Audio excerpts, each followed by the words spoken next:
इसी में सबकी सलामती हो। मैं खुदा का खादम पास्टर अरशद मसीह भट्टी आपकी खिदमत में आज हाज़िर हूँ और आज हम बहुत ही अच्छे खुदा के कलाम में से एक टॉपिक पे आज सीखने जा रहे हैं। सो मेरी दरख्वास्त है कि अगर आप खुदा के कलाम को सीखना चाहते हैं तो इस वीडियो को आखिर तक देखिएगा और आप ज़रूर खुदा के कलाम में से बरकत को रिसीव करेंगे। आज हम खुदा के कलाम में से देखेंगे मरकस की इंजील उसका 10 बाब और उसकी 17 और 18 आयत में खुदा यीशु मसीह अपने आप को कहते हैं कि तू मुझे क्यों नेक कहता है।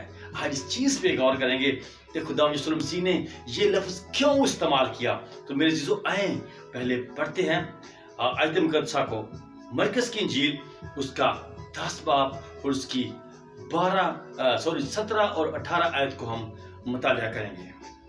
खुदा के पाक कलाम में कुछ इस तरह लिखा है, और जब वो बाहर निकल रहा था तो एक शख्स दौड़ता हुआ उसके पास आया और उसके आगे घुटने टेक कर उससे पूछने लगा कि ऐ नेक उस्ताद, मैं क्या करूं कि हमेशा की जिंदगी को पाऊं। और 18वीं आयत में कुछ इस तरह लिखा है, यीशु ने उससे कहा तू मुझे नेक क्यों कहता है। यीशु ने उससे कहा तू मुझे नेक क्यों कहता है। कोई नेक नहीं मगर एक यानी खुदा। हालेलुया। खुदावंद के पाक कलाम के पढ़ी और उसके सुने जाने पे उसकी बरकत हो। आमीन।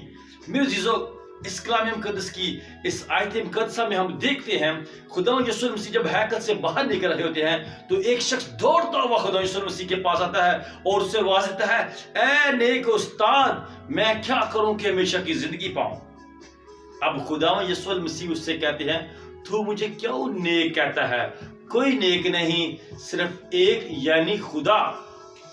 अब मेरी जीजो, सोचने वाली बात यहाँ पे ये है, पूरी दुनिया के पास्टर साहबान, खुदा के खादमीन, मुबश्शिर, एल्डर्स और जितने भी लोग खुदा के खादम हैं, खुदा की खिदमत करते हैं, वो सिर्फ इस चीज पे जोर दे रहे हैं कि सिर्फ यीशु ही खुदा है।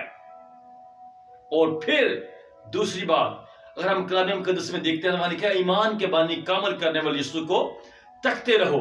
जब ईमान का बानी खुदा यीशु मसीह है और कामल जात खुदा यीशु मसीह के, लेकिन यहाँ पे खुदा यीशु मसीह खुद ही उस शख्स से कह रहे हैं तू मुझे क्यों नेक कहता है। अब जबकि कामल जात खुदा यीशु मसीह की है, उसमें कोई गुनाह नहीं है, उसकी जात में कोई गुनाह नहीं मिलता है, वो मुकम्मल जात है, वो एक मुकम्मल ज़ाब्ता हयात है। यहाँ पर खुदा यीशु मसीह उस शख्स से फिर क्यों कहते हैं कि तू मुझे क्यों नेक कहता है। अब यहाँ पे हमने देखना है आज खुदा के कलाम मुकद्दस में से, वीडियो को लास्ट तक देखिएगा, आपको खुदा के कलाम में से आज बहुत अच्छी बातें सीखने को मिलने जा रही हैं कि इस आयत मुकद्दसा में खुदा यीशु मसीह ने उस शख्स को क्यों रोका कि तू मुझे नेक क्यों कहता है। अब देखते हैं कि ये शख्स यहूदी है और यहूदियों ने खुदा यीशु मसीह को ना तो खुदा कबूल किया और ना खुदा का बेटा कबूल किया। उसकी वजह क्या थी कि यहूदी खुदा यीशु मसीह को खुदा का बेटा क्यों नहीं मानते थे और खुदा क्यों नहीं मानते थे? क्योंकि वो शरीयत की पिछली किताबों पे गौर करते हैं, वो पिछले जितने भी सहायफ हैं उन पे गौर करते हैं। तो हम देखते हैं कि किसी भी पिछली किताब में आप देखिए तो वहाँ खुदा यीशु मसीह को खुदा का बेटा या खुदा कहकर नहीं पुकारा गया, बल्कि वहाँ पे लिखा गया है कि तुम्हारे लिए एक लड़का तवल्लुद होगा, सल्तनत उसके कांधों पे होगी। जहां भी लफ्ज यूज हुआ है वहां पे खुदा के बेटे का लफ्ज इस्तेमाल नहीं हुआ, खुदा का लफ्ज इस्तेमाल नहीं हुआ। इसकी एक रीजन, बड़ी रीजन ये भी है कि यहूदी उससे खुदा का बेटा नहीं मानते थे। जब खुदा यीशु मसीह अपने आप को कहता कि जिसने मुझे देखा उसने खुदा को देखा, तो वो इस चीज के खिलाफ होते, वो खुदा यीशु मसीह की तालीम को नहीं मानते थे। और दूसरी बात, यहूदी जो थे वो शरीयत के पाबंद थे और वो क्या करते थे कि वो सब्बत के दिन आराम फरमाते थे, कुछ काम नहीं करते थे।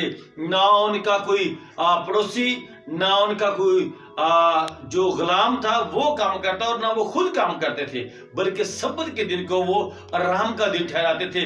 لیکن خداوند یسوع مسیح نے سبت کے دن بھی بیماروں کو چنگا کیا ہے، لنگڑوں کو چلایا ہے، کبڑوں کو ٹھیک کیا ہے۔ وہ اس چیز کے بھی خلاف تھے کہ سبت کے دن شفاعت دینا بھی روا نہیں ہے۔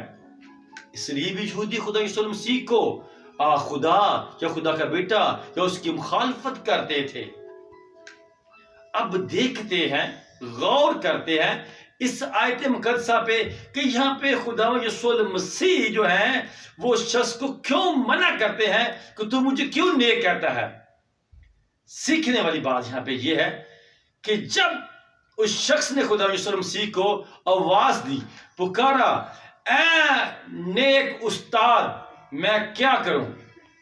اب میرے عزیزو، خدا کے کلام میں لکھا ہے کہ کوئی شخص مکمل نہیں، کوئی شخص کامل نہیں، خدا یسوع مسیح کہتے ہیں صرف ایک کے سوا، یعنی خدا۔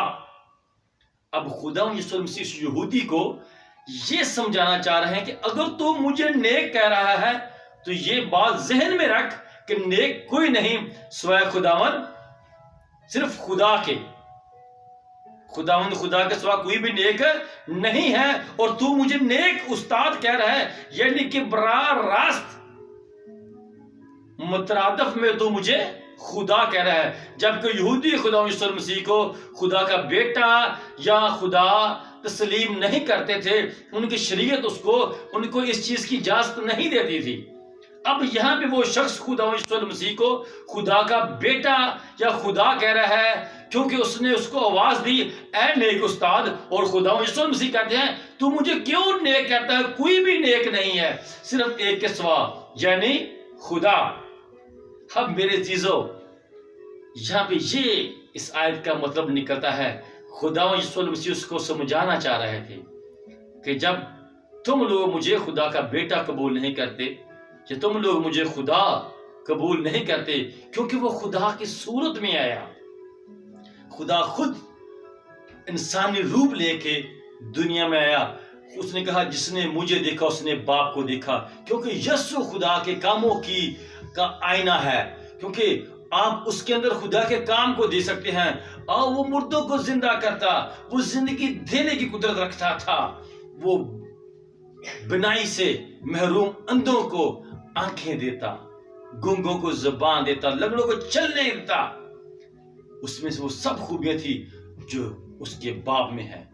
تو خدا یسوع مسیح نے اس شخص سے کہا کہ تو مجھے خدا کہہ رہا ہے، سوچ لے ایک دفعہ پھر اس چیز کو کہ تو نے مجھے کیوں کہا کہ اے نیک استاد، نیک تو کوئی نہیں صرف ایک کے سوا، یعنی خدا کے سوا۔ سو خداوند آپ کو اس کلام مقدس کے وسیلہ سے برکت دے۔ اگر آپ اس طرح کی اور انفارمیٹو ویڈیوز دیکھنا چاہتے ہیں، اس طرح کے اور خدا کے کلام میں سے بہتر تعلیم کو سیکھنا چاہتے ہیں تو ہمارے چینل کو ضرور سبسکرائب کیجیے گا۔ خدا آپ سب کو برکت دیجیے۔ God bless you all.